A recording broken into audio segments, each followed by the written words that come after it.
be lightweight and trite. I'll work on it long and hard, late into the night. Each word will be carefully considered, an elaborate design, but the overall tension is to remain appositely anodyne. The purpose from the outset is never to offend, so that everyone hears it will want to be my friend.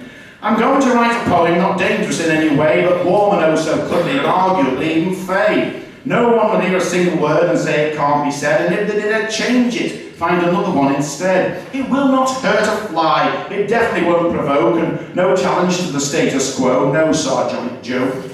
I'm going to write a poem with no point, however small its pointlessness will be the point, and that will say it all. And if others like to mock and say that it's all far too bland, I'll say thank you very much indeed and shake them by the hand. There will not be a challenge to anyone in control, that can only lead to trouble, which is certainly not my goal.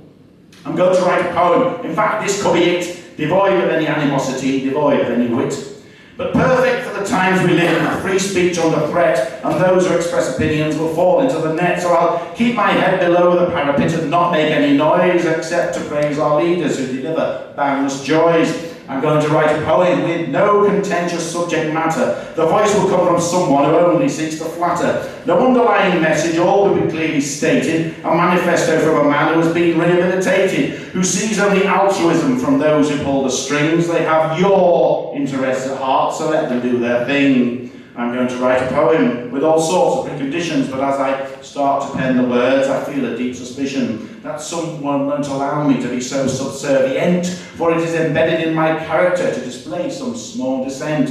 Don't have to be a dig or two at those who are in command, just a hint of contempt and censure as they asset strip our land.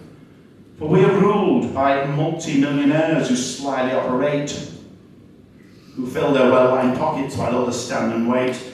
They know nothing else but privilege. They are to the man born, so they change the laws to regulate the lives of those they scorn, dismantling the welfare state with callous disregard, and of course, more union bashing. They like to play that card. I'm going to write a poem, but I feel the anger rising. I cannot be the only one to feel uncompromising. As yet, I'm not inclined to let them have the earth. I've lived for too many decades to assume the role of serf. So if, like me, you've had enough, then stand up with the crowd, shout out and wave your banners, be radical and be loud. Thank you.